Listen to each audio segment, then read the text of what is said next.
Assalamualaikum warahmatullahi. Salam sejahtera bro-bro sekalian yang menonton video saya. Terima kasih saya ucapkan.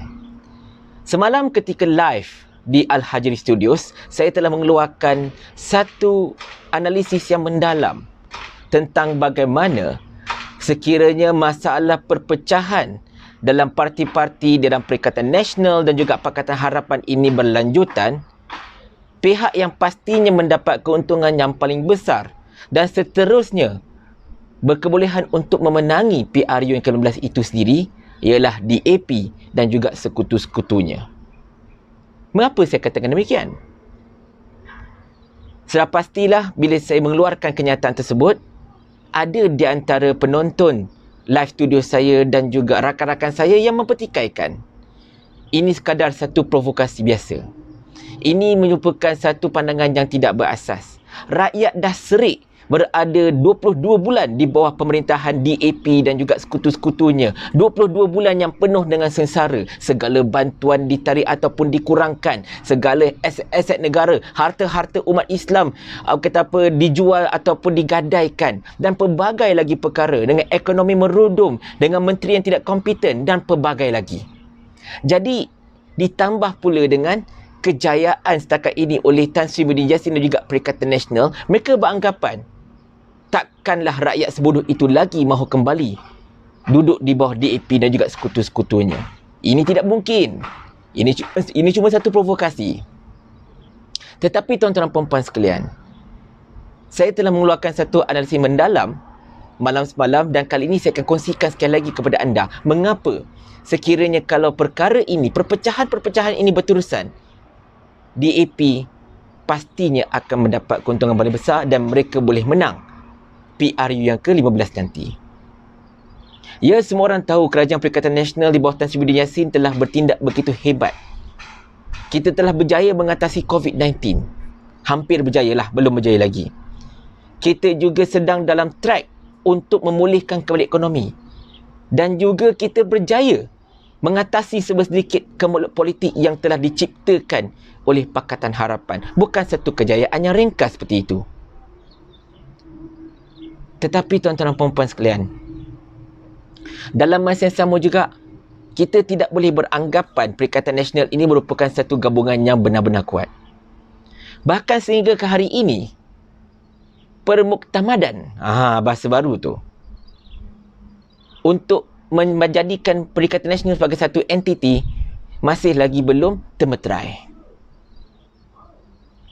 Dan seperti mana kita tahu, ada beberapa pihak di dalam UMNO itu sendiri yang kurang senang prospek untuk bekerjasama dengan Tan Sri Muhyiddin Yassin secara rasmi menghadapi pilihan raya.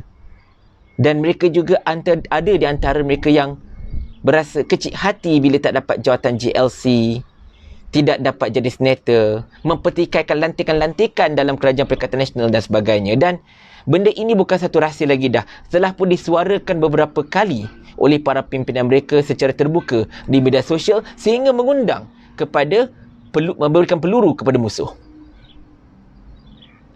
Jadi, kita ambil senario ini. Dalam masa yang sama juga, tuan-tuan dan puan sekalian, Pakatan Harapan juga tidak berpadu. Pakatan Harapan juga dalam ambang perpecahan. Perebutan kuasa antara Mahathir dan juga Anwar tidak pernah menunjukkan tanda-tanda akan reda. Sinar di hujung terowong itu masih belum nampak lagi. Dan sehinggalah video ini ditulis, kedua-dua pihak masih lagi berkeras. Mereka lah yang patut menjadi calon untuk Perdana Menteri. Dan mereka enggan untuk berkompromi lagi. Situasi ini sebenarnya mengundang pemerhatian yang sangat unik di kalangan para pemerhati politik. Dari itu saya telah membuat satu kesimpulan. Sekiranya kalau perpecahan-perpecahan ini berlaku, sekiranya kalau pemisahan-pemisahan ini tidak dapat dielakkan, kita bukan sahaja akan menyaksikan pertandingan dua penjuru semasa PRU yang ke-15, tetapi kita berupaya menyaksikan pertandingan 4 penjuru semasa PRU yang ke-15. Siapakah penjuru-penjuru tersebut? Penjuru yang pertama ialah Muafakat Nasional, gabungan PAS dan juga UMNO. Penjuru yang kedua, KEM Bersatu di bawah Tan Sri Muhyiddin Yassin yang akan bergabung dengan kem Azmin Ali dan juga yang akan bergabung dengan GPS. Ya, GPS. Kenapa saya katakan begitu?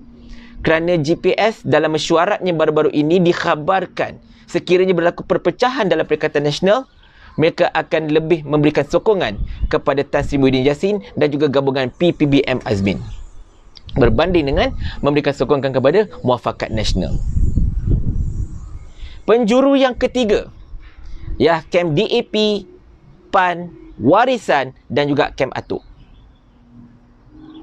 DAP, PAN, Warisan dan juga Atuk. Kenapa saya katakan begitu? Kerana DAP dan juga PAN lebih menyokong Atuk untuk menjadi Perdana Menteri. Dan dalam masa yang sama juga, kita semua tahu Warisan ini memang setia kepada Mahathir. Jadi, jika berlaku perpecahan dalam Pakatan Harapan, DAP, PAN dan Warisan akan menyebelahi kem Atuk. Dan di penjuru yang terakhir ialah PKR di bawah Anwar bin Ibrahim. Jadi, jika berlaku empat penjuru itu, apakah senarionya? Kita ambil kira mudah, tuan-tuan sekalian. Katakanlah jumlah pengundi yang berdaftar ialah 20 juta orang. Dan kita ambil demografik mudah. 60% ialah pengundi Melayu Islam. Selebihnya adalah kaum-kaum lain. Pengundi Melayu Islam ini ada 60% daripada 20 juta. Bermaksud 12 juta daripada pemilih-pemilih yang ada ialah pengundi Melayu Islam. Dan mereka ini bila melihat ada 4 parti dominan yang ada orang Melayu dalamnya, mereka akan berpecah. Mungkin a heavy chunk akan pergi ke Muafakat Nasional. Lebih dalam, katalah kita ambil nombor 6 juta. Tetapi pengaruh Muhyiddin juga tidak boleh dipandang enteng. Pastinya ramai juga orang Melayu yang akan menyokong Muhyiddin Yassin. So, mungkin 5 juta ke sana. Dan selebihnya mungkin akan dikongsi oleh Pakatan Harapan Plus yang menyaksikan Atuk dan juga Mahathir serta juga PKR. Itu berkenaan dengan undi Melayu. Maknanya akan berlaku perpecahan di situ. Bukan pecah dua, tetapi pecah 4 terus. Tetapi kita perhatikan pula undi orang-orang bukan Melayu, orang-orang Cina terutamanya, atau orang India, orang bukan Islam secara asasnya. Mereka cuma tinggal 8 juta. Tetapi 8 juta ini, tuan-tuan sekalian, boleh dikatakan 90% kaum Cina dan juga mungkin India, mereka ini solid kepada DAP. Ya, kita tahu ramai rakan-rakan kita di luar sana yang berbahasa Cina dan India yang tidak lagi mahu mengundi DAP, saya tahu.